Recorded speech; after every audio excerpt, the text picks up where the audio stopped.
오늘 말씀을 봉독하도록 하겠습니다. 신명기 6장 1절에서 9절까지의 말씀입니다.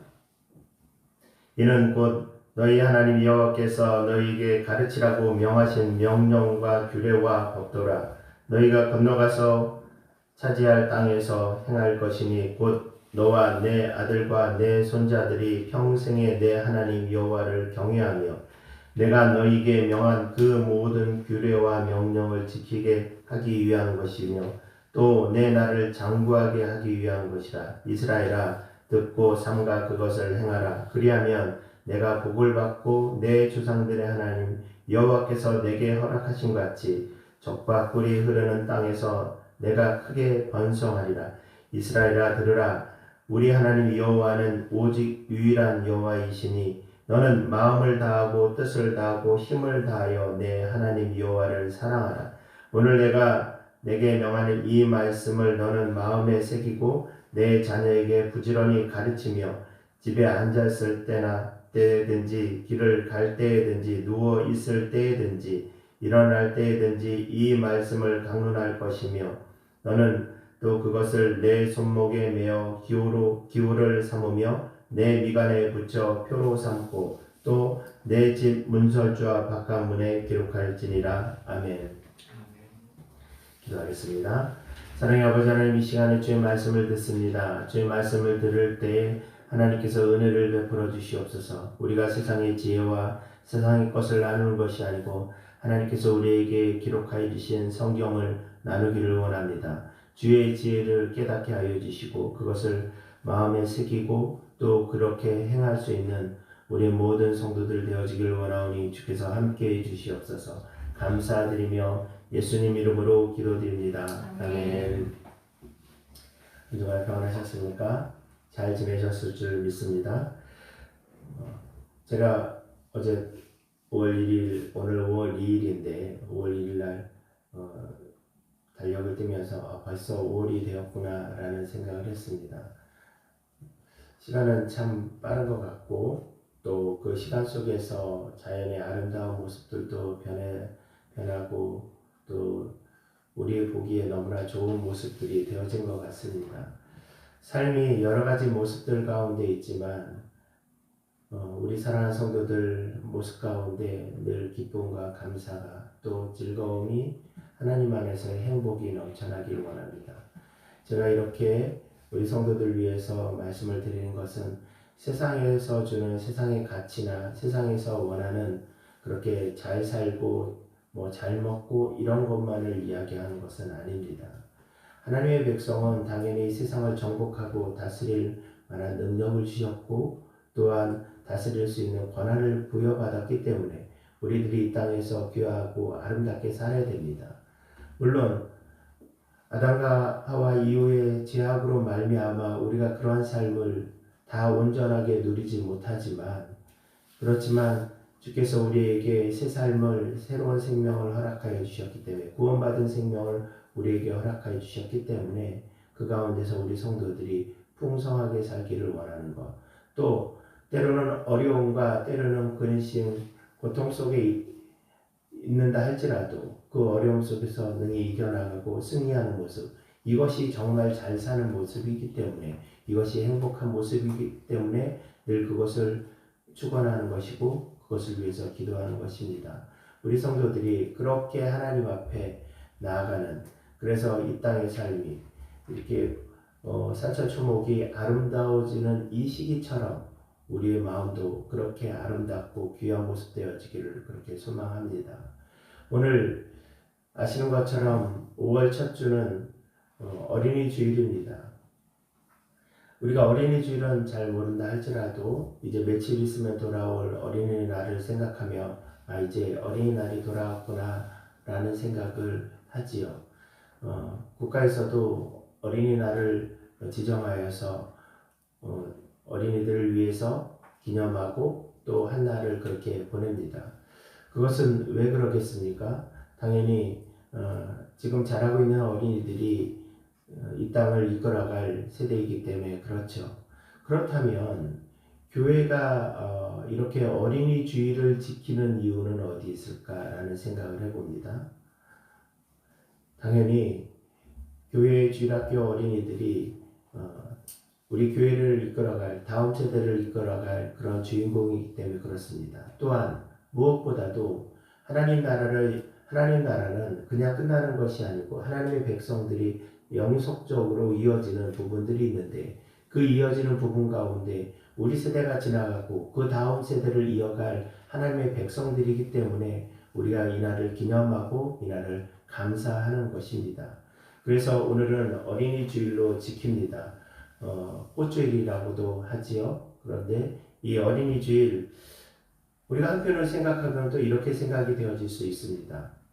우리 교회처럼 이렇게 작은 교회인 경우 주일학교 어린이들이 거의 없고, 또 요즘 코로나 때문에 각 교회 주일학교의 모임이 거의 예배가 거의 이루어지지 않는다라고 듣고 있습니다. 그러면 우리가 이런 상황 속에서 우리가 이 어린이 주일에 축하받을 대상이 없는 이 어린이 주일에 그렇게 예배를 드려야 될까라는 생각이 들기도 합니다. 또 한편으로는 나는 내 자녀가 없기 때문에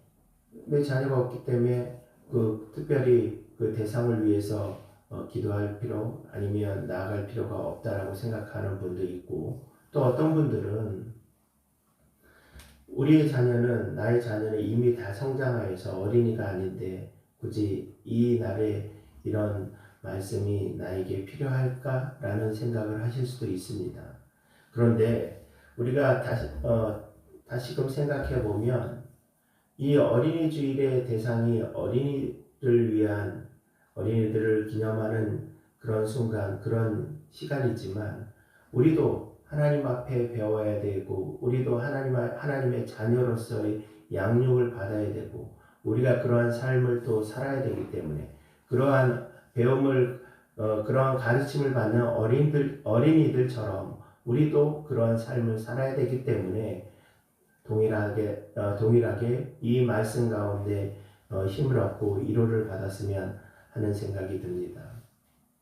저는 오늘 신명기 6장 1절에서 9절까지 말씀을 통해서 우리 자녀들이 복을 받는 비결에 대해서 생각을 해보고자 합니다. 일반적인 부모라면 당연히 자녀들이 복을 받기를 원하는 것, 자녀들이 잘 되기를 원하는 것은 누구나 갖는 똑같은 부모의 심정일 것입니다. 그렇기 때문에 오늘 이 말씀이 우리 자녀들을 향한, 또 우리 자녀들의 복을 받기 위한, 하나님께서 이렇게 살면 하나님 앞에 복을 받는다라는 그것을 가르쳐 주신 부분이기 때문에 우리가 깊이 이 말씀을 듣고 또 이 말씀대로 행하는 것이 너무나 중요할 것 같습니다. 또 1절에서 9절까지의 말씀이지만 사실 이 말씀이 계속적으로 반복되어지는 부분들이 있습니다. 왜 반복이 되어질까라고 생각하면 중요하기 때문에 그러겠지요. 또 그것을 그렇게 행해야 하기 때문에 그렇게 말씀하신 것 아니겠습니까? 1절의 말씀을 한번 읽어보도록 하겠습니다. 이는 곧 너희 하나님 여호와께서 너희에게 가르치라고 명하신 명령과 규례와 법도라. 너희가 건너가서 차지할 땅에서 행할 것이니 라고 말씀하십니다. 우리 자녀들이 복을 받을 가장 첫 번째 방법은 아주 단순합니다. 가르치라고 하십니다. 이 말씀은 이스라엘 백성들이 출애굽을 하여서 이제 요단강 동편에서 이제 강을 건너가서 가나안 땅에 들어가야 되는데, 이 가나안 땅에 들어가서 이렇게 살아가야 된다라고 말씀을 하시는데 아주 간단합니다. 가르치라고 말씀하십니다. 이 가르치는 부분에 대해서 7절에 보면 내 자녀에게 부지런히 가르치며라고 다시 한번 말씀하고 계십니다. 이 가르치는 것을 소홀히 여기지 말고 아주 부지런하게 열심히 최선을 다해서 가르치라고 말씀하고 계십니다. 무엇을 가르치라고 말씀하십니까? 1절의 말씀, 2절의 말씀을 보면 곧 너와 내 아들과 내 손자들이 내 평생에 내 하나님 여호와를 경외하며 내가 너희에게 명한 그 모든 규례와 명령을 지키게 하기 위한 것이며 또 내 나를 장구하게 하신 것이다 라고 말씀하십니다. 무엇을 가르치라고 하십니까? 명령과 규례와 법도입니다. 명령과 규례와 법도가 무엇일까라고 생각을 해봅니다. 명령과 규례와 법도 무엇을 말합니까? 곧 하나님의 말씀이지요. 하나님의 말씀에 대해서 잘 지키고 잘 행할 수 있도록 가르치라고 말씀하십니다. 그러면 내 날이 장구하게 되어진다라고 하십니다. 이 말씀에 대해서 3절에 다시 한번 이렇게 반복을 하고 계십니다. 3절의 말씀을 읽어보면 이스라엘아 듣고 삼가 그것을 행하라. 그리하면 내가 복을 받고 내 조상들의 하나님 여호와께서 내게 허락하신 같이 적과 꿀이 흐르는 땅에서 내가 크게 번성하리라. 2절에 있는 말씀을 모든 규례와 명령 3절에 있는 그것을 행하라고 말씀하지 않았습니까?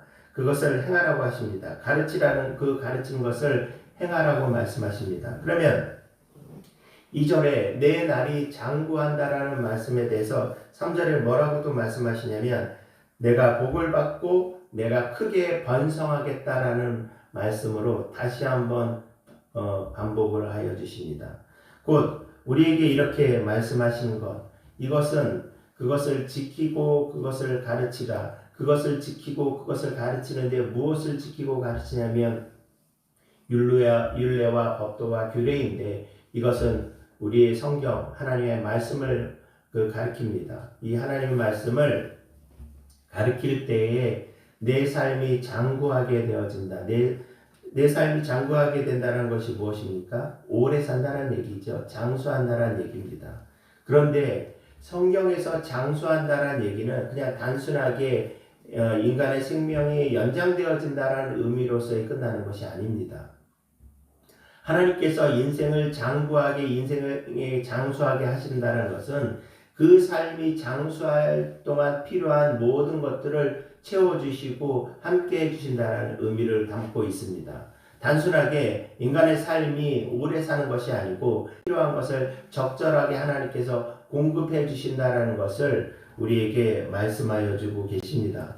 그러면 하나님께서 우리에게 말씀하여 주시는 이 부분에 대해서 우리가 말씀을 가르쳐야 됩니다. 우리가 말씀을 행해야 됩니다. 라고 하는 그 부분에 대해서 구체적으로 보면 말씀하실까라는 생각을 해보게 되어집니다. 처음 성경을 우리가 듣고 그것을 가르쳐야 되는데 어떤 부분을 가르쳐야 되겠습니까? 어떻게 가르쳐야 되겠습니까? 처음에 부분이 4절에 있는 부분을 보면 4절에 이스라엘아 들으라 우리 하나님 여호와는 오직 유일하신 여호와이시니 처음에 들으라라는 말씀입니다. 이 들으라는 샤마라는 히브리어를 사용하고 있습니다. 이 들으라는 우리가 알고 있는 단순하게 듣는 것 이것을 말하는 것입니다. 그런데 이 말씀의 단어를 조금 더 구체적으로 살펴보면 단순하게 듣는 것 지금 우리 성도들이 제가 여러분들에게 말씀을 전하는 것을 듣고 계시지 않습니까? 또 사람들하고 이야기할 때 이야기를 듣거나 아니면 길거리에 그냥 갈 때 뭐 찻소리나 아니면은 사람들의 대화 소리 이런 거를 듣는 것처럼 이렇게 들으라는 의미 그것만을 담고 있는 것이라면 제가 우리 성도들에게 말씀을 드릴 필요가 없을 것 같습니다. 그런데 이 들으라는 이 말씀 속에서 이러한 의미를 갖고 있습니다. 경청하는 것에 대해서 말씀하고 있습니다. 잘 듣는 것에 대해서 말씀하고 있습니다. 경청한다라는 것은 상대의 이야기를 깊이 숙지하고 그것에 대해서 하나도 빠짐없이 듣는 것 그리고 그것을 듣고 행하는 순종의 의미를 같이 내포하고 있습니다. 하나님께서 들으라 라고 말씀하시는 것은 내 이야기를 단순하게 흘러 듣지 말고 이것에 대해서 분명히 잘 듣고 그것에 대해서 순종하라는 의미로서 이 들으라는 의미를 갖고 있습니다. 하나님께서 말씀을 가르칠 때 먼저 우리에게 말씀하시는 건 잘 들어야 됩니다. 두 번째로 유일하신 여호와입니다. 제가 앞서서 읽었던 4절에 있는 말씀, 오직 유일하신 여호와를 말씀하시는데, 유일하신 여호와, 이 말뜻에 대해서 모르시는 분은 없으실 겁니다. 유일하신 하나님, 한 분밖에 없는 하나님을 말씀하는 거죠. 맞습니다. 이것이 정말 단순하지만 우리에게 이 단순한 것이 우리의 삶의 모든 것을 바꿉니다. 이 삶의 모든 것의 전환점이 되어집니다. 왜 그러냐면 유일하신 하나님을 내가 믿느냐 안 믿느냐에 따라서 내 삶의 방향은 여러 가지로, 아니 180도로 그 삶의 방향이 바뀔 수가 있습니다. 여러분들은 삶의 가장 중요한 가치가 무엇입니까? 우리 인생 속에서 가장 중요하게 생각되어지는 것이 무엇이겠습니까? 저는 우리 성도들이 중요한 가치라고 생각되는 여러 부분들이 있을 거라고 생각되어집니다. 건강이나 물질이나 또 사람과의 관계나 아니면 다른 여러 가지 부분들이 있겠지요. 그런데 오늘 하나님께서 가르치는 부분에서 말씀하신 유일하신 하나님은 그 모든 것보다 가장 우선적인 것이 유일하신 하나님입니다. 사랑하는 성도 여러분, 왜 하나님께서 구약 성경의 이스라엘 백성들이 이방신을 섬기는 것에 대해서 하나님께서 크게 대노하셨는지 아십니까? 하나님께서 모든 것을 다 용서하셨지만 그들이 이방신을 섬기는 것에 대해서는 절대로 용납하시지 않습니다.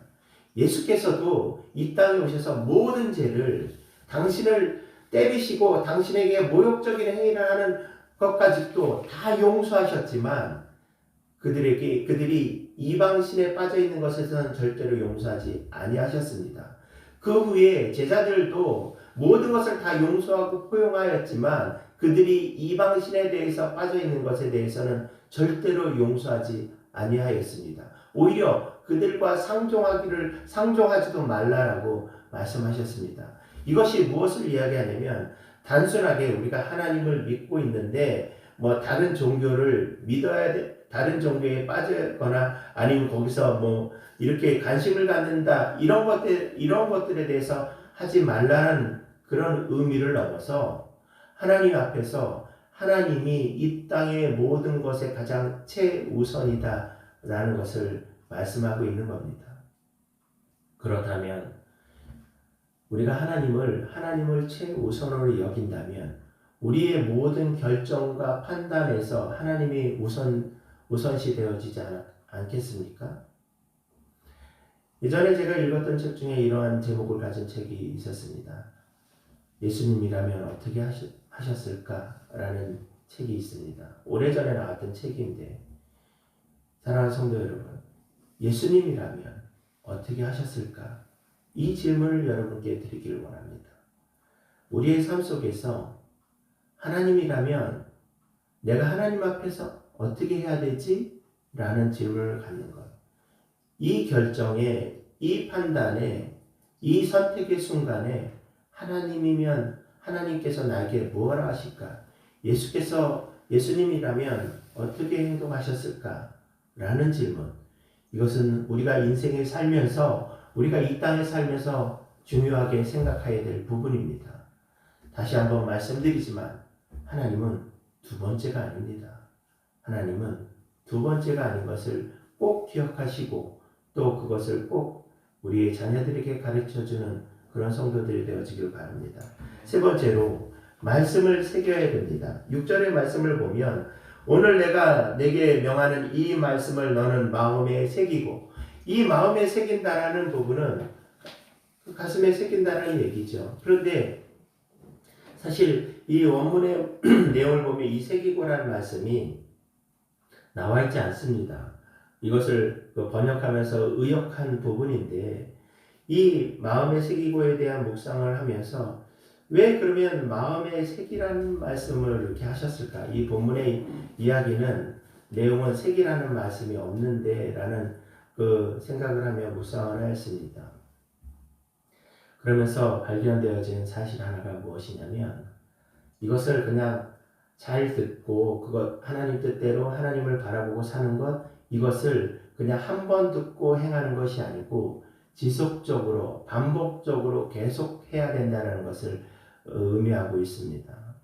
우리가 하나님의 말씀을 듣습니다. 그런데 그 말씀을 들을 때 우리의 모습이 어떠하냐면 아 그래 맞아 라고 생각되어지는 부분, 아 내가 그렇게 살아야지 라고 생각되어지는 부분도 있지만 또 어떤 경우는 그 말씀 내가 알고 있는데 이미 내가 알고 있는 부분이 아니야 라고 생각할 수 있습니다.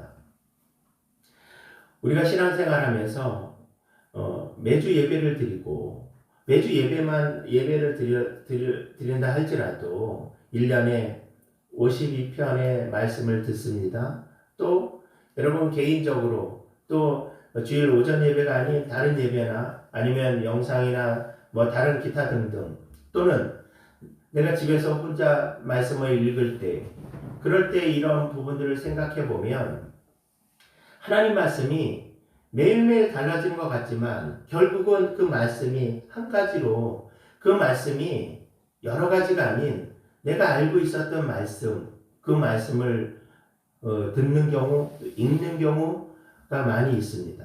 그런데 오늘 그 말씀을 왜 대색이라고 왜 마음의 색이라고 하냐면 우리들이 그렇게 살지 못하고 있기 때문에 그렇습니다. 우리들이 그렇게 해가지 못하기 때문에 그렇습니다. 유치원 아이에게 유치원 선생님이 신호등을 건널 때 오른손을 들고 건너라고 이렇게 가르칩니다. 그래서 유치원이나 아니면 그보다 더 적거나 아니면 초등학교 저학년 어린이들이 이렇게 횡단보도를 건널 때 손을 들고 건너는 모습을 보면 귀엽기도 하고 예쁘기도 하고 그런 모습인데 그것에 대해서 선생님이 한 번만 가르쳐줘서 되어지지 않는 경우들도 있습니다. 여러 번 하기 때문에 그 가르침 여러 번의 가르침 속에서 그 아이가 반복적으로 그것을 들었을 때 자기도 모르게 습관적으로 횡단보도를 건널 때 오른손을 들어야지 그 운전하는 아저씨나 아줌마가 차를 내가 길 건너는 걸 알고 조심한다라고 무의식적으로 그렇게 생각하고 그런 행동이 나오는 것 아닙니까? 그것처럼 우리의 모습이 하나님 말씀을 한 번 듣는 것으로 끝나는 것이 아니고 가슴에 새겨서 매일매일 반복적으로 그것을 행할 수 있도록 무의식적으로 행할 수 있도록 하는 것 그것을 우리는 우리의 자녀에게 가르쳐 주어야 된다는 겁니다. 이 가르쳐 주는 것에 대해서 7절에 다시 이렇게 말씀을 하고 있습니다. 내 자녀에게 부지런히 가르치며 집에 앉았을 때든지 길을 갈 때든지 누워 있을 때든지 일어날 때든지 이 말씀을 강론할 것이며 이 말씀을 앞에서 말씀드린 것처럼 이런 말씀을 부지런히 가르치는데 어떻게 가르치라고 하십니까? 부지런히 가르치는 것 이것은 세상에서 살아갈 때 여러 가지 방법들이 있습니다. 여러 가지 우리가 알아야 될 것들이 있습니다. 딸을 시집 보낼 때 보통 드라마나 아니면 주위에서 얘기를 들을 때 보면 그런 얘기들을 하죠. 우리 딸이 공부하는 거나 아니면 직장 생활이 바빠서 여러 음식을 준비하는 것, 뭐 이렇게 하는 것 살림을 잘 못해요 라는 이야기 우리가 이렇게 통상적으로 듣는 그런 이야기들 아닙니까? 왜 못 가르쳐 주었죠? 말 그대로 바빴기 때문에 그렇죠. 다른 것을 배워야 될 게 너무나 많았기 때문에 그러지 않았습니까? 일부러 안 가르쳐 준 것이 아니잖아요. 뭐 그것이 자매뿐만 아니고 형제들도 마찬가지죠. 여러 가지 부족한 부분들이 있는데 그만큼 이 땅을 살아가면서 배워야 될 것들이 너무나 많이 있습니다. 알아야 될 것들이 많이 있죠. 하다못해 휴대폰을 쓰는 것 여러분은 휴대폰 갖고 계신 휴대폰을 다 사용하실 줄 아십니까? 저는 지금도 모르겠습니다. 지금도 모르는 기능들이 많이 있습니다. 그것처럼 우리가 배워야 될 것이 많은데 그런데 그보다 앞서서 부지런히 앞에서 말씀드리는 그런 것들을 가르쳐야 된다라고 우리에게 말씀하고 계십니다. 그런데 그 말씀을 언제 가르쳐야 되는지 아십니까? 앉아 있을 때든지 누워 있을 때든지 집에 있을 때든지 집 밖에 있을 때든지 그때 이것은 시간을 가리지 말고 공간을 가리지 말고 언제든지 틈이 날 때마다 하나님 말씀을 가르쳐야 된다는 겁니다. 여러분 집에서 아니면 바깥에서 식사하실 때 식사 기도를 하십니까? 식사 기도 하는데 저도 오래 식사 기도 하지 않습니다. 제 개인적으로 하는 거기 때문에 제가 오랜 식사 기도를 하지 않습니다. 짧은 시간 합니다. 그런데 그 식사 기도를 할 때에 내가 자녀에게 밥 먹을 때 꼭 식사 기도 해야 된다라는 것보다 내 기도하는 모습을 내 자녀가 나를 볼 때 그것을 보고 더 따라하는 또 그것을 본을 받고 그것을 행동하는 것이 훨씬 더 많고 훨씬 더 잘한다라는 것을 우리는 기억해야 됩니다. 그렇기 때문에 우리는 공간과 시간에 상관없이 그것을 우리 자녀들에게 가르쳐야 됩니다. 그래서 유대인들은 이 부분에 대해서 이렇게 이야기를 합니다. 그 8절과 9절에 보면 계속적으로 하나님께서 이 말씀을 하십니다. 너는 또 그것을 내 손목에 메어 기호를 삼으며 내 미간에 붙여 표로 삼고 또 내 집 문설주와 바깥문에 기록할지니라. 하나님께서 이것을 이렇게 시간과 공간에 상관없이 가르치고 그래서 부연적으로 이렇게 해야 된다. 이렇게 해야 된다라고 말씀하십니다. 뭐라고 하십니까? 무엇이라고 8절과 9절에서 하셨습니까? 손목에 메고 내 미간 여기를 이쪽 위를 얘기를 하죠. 미간에 말씀을 메어서 그렇게 그 말씀을 간직하라고 하십니다. 또 문설주, 이 문틀을 말하죠. 나갈 때 문설주와 또 문에 바깥문에 그것을 말씀을 기록하라고 합니다. 그래서 유대인들이 그렇게 행하고 있습니다. 제가 두 사진을 한번 보여드리겠습니다. 첫 번째 사진은 이 손에 즉 가죽처럼 이렇게 띠를 한 것, 그 좌측에 있는 여러분들 보실 때 우측에 있는 머리에 미간에다가 그 함이라 조그만 그 무슨 함을 이렇게 머리에 달고 있지요. 이것이 내 미간에 말씀을 기록하라 그래서 유대인들이 이렇게 합니다. 그리고 또 팔을 보시면 가죽금 같은 거를 이렇게 손에 이렇게 칭칭 메고 있지요. 이것이 바로 내 손목에 메어 기호를 삼으라는 의미를 그 말씀을 듣고 유대인들이 이렇게 합니다. 여기 화면에 보시는 것처럼 신명기 오늘 읽은 6장 4절에서 9절과 또 신명기 11장 13절에서 21절 말씀, 신명기 6장 4절은 이렇게 행하라는 말씀이고 11장에 있는 말씀은 하나님께서 우리에게 복을 주신다는 그 말씀을 그 함에다 또 이 팔에 그 가죽띠에 그 말씀을 새겨서 그렇게 합니다. 이것을 유대인들은 테필린이라고 그렇게 이야기를 하고 있습니다. 그러면 제가 내주자를 한번 보여드리겠습니다. 다음 사진을 보면 문설주와 문틀에 이 함을 달게 되어 있는데 유대인들은 집에서 바깥으로 나갈 때 이 매주자라고 하는 이 성경이 적혀 있는 성경 내용은 앞에서 말씀드린 그런 성경이 적혀져 있는 함인데 조그만 함인데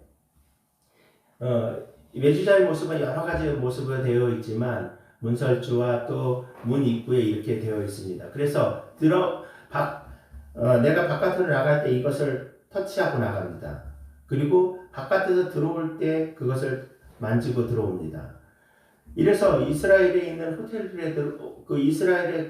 있는 호텔들도 보면 이렇게 매주자가 각 문에 각 현관문 출입구에 이렇게 되어 있습니다. 그래서 나가고 들어올 때마다 이 말씀을 이렇게 손으로 한 번씩 만지고 들어옵니다. 그게 습관화가 되어서 그렇게 하고 있습니다. 이것이 바로 매주자인데 이 테필린과 매주자를 사용하는 이유는 아까 제가 말씀 읽었던 6장 8절과 9절의 말씀을 근거로 해서 유대인들이 그렇게 행하는 것입니다. 그런데 이것이 과연 이것이 과연 맞는 것인가라는 생각도 해보긴 합니다. 하나님께서 이것을 내 미간에 그것을 말씀을 메고 다니라고 말씀하셔서 그렇게 하셨을까? 하나님께서 가죽띠처럼 말씀을 적어서 손목에 이렇게 칭칭 감고 다니라고 해서 하라고 하신 말씀일까? 아니면 문을 통해서 들어오고 나갈 때마다 그 말씀을 터치하라고 하셨을까? 그런데 더 중요한 것은 그 말씀을 읽지는 않잖아요. 읽지 않고 그냥 들어오고 나갈 때마다 그 말씀에 그냥 건드리는 것이, 내가 그냥 접촉하는 것이 무슨 의미가 있겠나? 라는 생각도 합니다. 그러면 이 말씀이 우리에게 가르쳐 주시고 우리에게 알게 하시는 것은 무엇입니까? 이 말씀을 잊지 말라라는 얘기입니다. 잊지 말고 그것을 가르치고 그것을 지키라는 의미를 갖고 있습니다. 우리의 머리에 붙이고 다니는 것이 아니고 우리 머릿속에 그것을 넣고 우리의 심장에 그것을 넣고 우리가 들어오고 나갈 때마다 우리의 인생의 전반에서 인생의 모든 순간순간에 하나님 말씀을 기억하고 그것대로 행하라는 것을 우리에게 말씀하시는 겁니다. 왜 이것을 자녀에게 가르쳐 주라고 하십니까? 탈무드에 이런 말이 있지요. 우리 성도들이 잘 알고 있는 말이고 또 세상 사람들도 자주 쓰는 말입니다. 물고기를 잡아주지 말고 물고기를 잡는 법을 가르쳐 주라고 이야기를 합니다. 그것이 탈무드에 나와 있는 그 격언 중에 한 부분인데, 사랑하는 성도 여러분, 일반적으로 보면 자녀들보다 부모가 먼저 하나님 나라에 먼저 갑니다. 그러면 부모가 없는 그때 우리의 자녀들은 누가 돌봐줄 수 있습니까? 아니, 내가 죽기 전이라 할지라도 내가 나이가 많아서 그런 상황 속에서 우리의 자녀들은 누가 보호해주고 누가 지켜줄 수 있습니까? 내가 힘이 있을 때, 내가 무엇을 해줄 수 있을 때는 우리 자녀에게 줄 것이 있습니다. 그런데 우리 자녀들이 내가 없는 세상에서 홀로 살아간다고 한번 생각을 해보십시오. 그 자녀들에게 무엇을 해줄 수 있겠습니까? 그 자녀들이 어떻게 살아갈 수 있도록 해주겠습니까? 재산을 많이 남겨주면요? 여러분, 재산을 많이 남겨준 자녀들이 다 잘 살았습니까? 우리 주위에 그런 이야기들을 이미 많이 듣고 있지 않습니까? 그 자녀들에게 무엇을 가르쳐 줘야 되냐면 하나님 말씀을 가르쳐 줘야 되고 하나님 뜻대로 행할 것을 가르쳐 주어야 된다는 사실입니다. 마지막으로 한 사람 이야기를 하고 마치려고 합니다. 영국에 콜게이트라는 한 소년이 살았습니다. 이 콜게이트는 집이 너무나 어려웠습니다. 그리고 어려서 부모가 다 죽었습니다. 이 소년은 살 길이 막막하여서 당시에 영국에서 미국으로 가면, 미국이 이제 개척된 지 얼마 안 된 시기였기 때문에 미국으로 가면 돈을 벌 수 있고 일할 자리가 많다라는 얘기를 듣고, 영국이 당시에는 상대적으로 많이 경제적으로 어려웠거든요. 그래서 미국으로 갈 결심을 이 소년이 합니다. 그런데 이 소년의 입장에서는 배삭을 구할 방법이 없는 거예요. 그래서 어쩔 수 없이 배에 몰래 탑니다. 그리고 배가 출발을 하고 이제 가고 있는데 잘못되어서 선장한테 걸렸습니다. 선장한테 붙잡혔습니다. 그런데 이 콜게이트라는 이 소년이 선장에게 자기의 상황을 얘기를 하고 자기의 어려운 부분을 얘기했을 때 이 선장이 그것에 대해서 받아주고 마음이 아파하고, 그래서 이 선장이 용서해 주었습니다. 그리고 그 아이를 부모가 이미 없기 때문에 자기의 양자로 삼아 주었습니다. 그리고 무사히 미국에 도착을 해서 미국에서 일을 하는데 이 선장이 이 콜게이트라는 소년에게 가르쳐준 두 가지가 있었습니다. 하나는 무엇이냐면 너는 어느 곳에서 무슨 일을 하든지 하나님 앞에 예배드리는 것을 꼭 잊지 말아야 된다 라는 이야기를 했습니다. 그래서 예배는 절대적으로 너의 생명과 같이 지켜야 된다 라고 얘기했습니다. 두 번째는 너는 하나님께서 너에게 주신 재물의 물질에 대해서 하나님 앞에 드릴 의무가 있기 때문에 11조에 대해서 꼭 지켜야 된다라고 가르쳤습니다. 그런데 사실 이 이야기는 이 콜게이트의 어머니가 죽기 전에 콜게이트에게 유언으로 남긴 이야기하고도 동일합니다.